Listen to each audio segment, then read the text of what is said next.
নবী বলে আইরে সালাবা,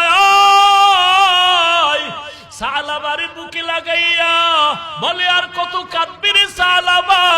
40 দিন পর্যন্ত সামান্য একটা অপরাধের কারণে সালাবা পাহাড়ে কান্না করলো। নবী কয় সালাবা কাঁদিও না।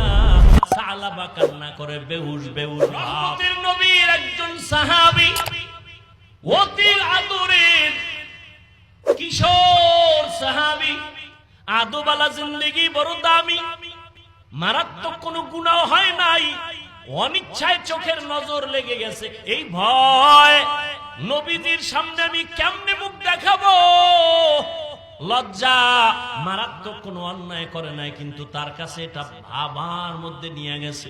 ভাবতে ভাবতে ভাবতে ভাবতে এত কঠিন হয়ে গেলেন, সিদ্ধান্ত নিলেন আমি নবীজির সামনে যাব না। আল্লাহর বান্দা কিশোর সাহাবী সিদ্ধান্ত নিল লজ্জায় নবীর সামনে কেমনে দাঁড়াবো, এই জন্য নবীর কাছেই যাবেন না বলিয়া এবার হাঁটতেছে সামনে। হাঁটতে হাঁটতে জঙ্গলে ঢুকে গেল, পাহাড়ের চূড়ায় গিয়া কান্দে, ও আল্লাহ তুমি আমারে মাফ করে দাও। এমন কান্নার আওয়াজ। প্রতিদিন সকালবেলা নিচে নেমে আসে, একটু বাজারে কিছু হালকা খায়, আবার ওখানে যায় কান্না করে। একদিন দুদিন 3 দিন এভাবে যাইতে যাইতে 1 মাস অতিবাহিত হচ্ছে। মায়ার নবী যেই সাহাবী কিশোর নবীর বড় আদরের, নজরে নজরে রাখতেন। নবী নামাজের পরে ফাঁকে ফাঁকে পেছনে তাকায়, সালাবারে দেখে না, কিছু বলেও না। 1 মাস যখন চলে গেল, নবী বলেন ওমর আমার সালাবা কই? ওমর বলে আজ একদিন না 1 মাসের উপরে হয়ে গেছে, সালাবাকে আমরা দেখি না, কোথায় গেল জানি না। বলে যাও খুঁজে খুঁজে তারে বের করে নিয়ে আসো। ওমর অন্য সাহাবীকে নিয়ে বের হয়ে গেলেন রহমতের নবীর অর্ডার তামিল করার জন্য। নবীর আদেশ মানতে গিয়া চলছে জঙ্গলের দিকে। কই নবীর আদরের সাহাবী? খুঁজতে খুঁজতে কোথাও পাওয়া যায় না। হঠাৎ ওই পাহাড়ের নিচে গিয়ে দেখে রাখাল কয়েকজন খেলাধুলা করে, বকরি রাখাল। বলে এই এখানে কোন এরকম সালাবা নামের কোন সাহাবী কিশোর দেখছনি? কয় না দেখি নাই, তবে হ্যাঁ একটা ছেলেকে দেখি প্রতিদিন সকাল 9টা 10টায় পাহাড় থেকে নাইমা এখানে আসে, আইসা আবার দেখি চোখ ভরা পানি, আবার কান্না করে করে পাহাড়ে যায়। ওমর বলে এখানেই বসে থাকলাম, আগামীকাল আসবে নি? কয় আসবে। তাহলে এখানে বসি, কালকে আসলে কালকে দেখা হবে।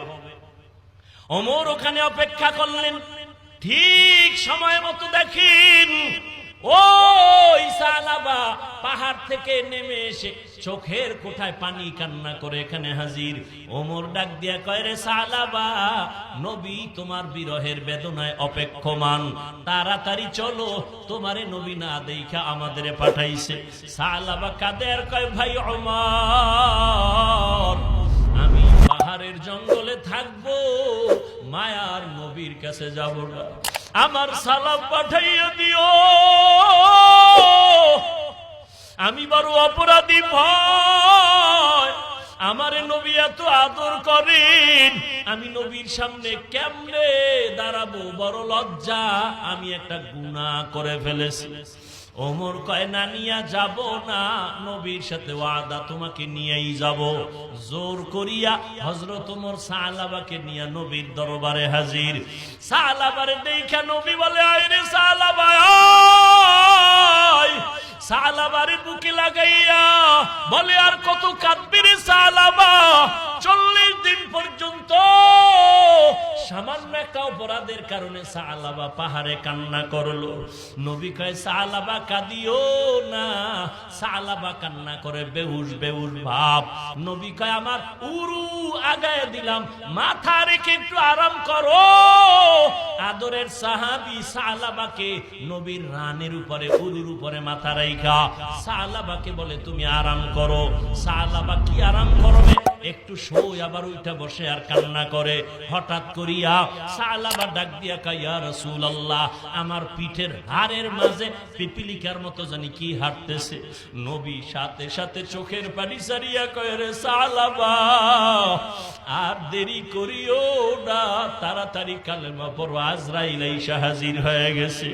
কালেমায় শাহাদাত পড়ো রে সালাবা, দেরি করিও না। সালাবা কালেমা পড়ে আর কাঁদতেছেন।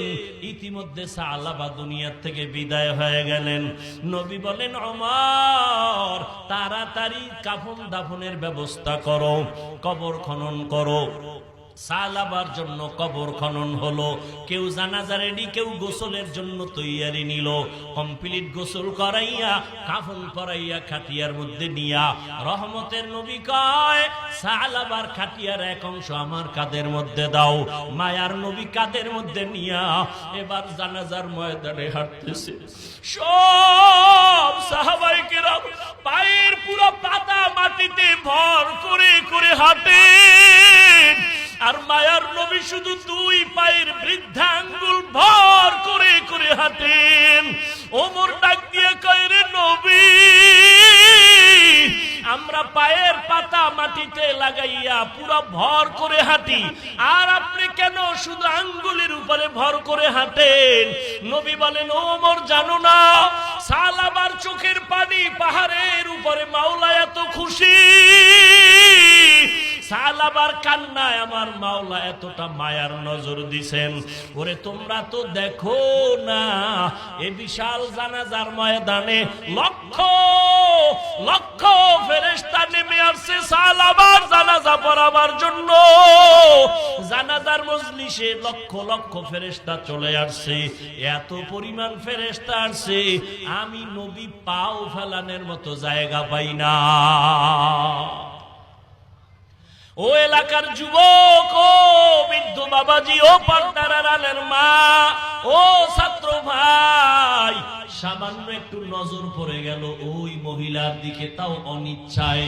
এই ভয়ে 40টা দিন পাহাড়ের উপরে গিয়া কাঁদলেন। আমার মাওলা এত খুশি, যেই খুশির কারণে আল্লাহ ফেরেশতা পাঠায়া দিয়েছেন তার জানাজার ময়দানে।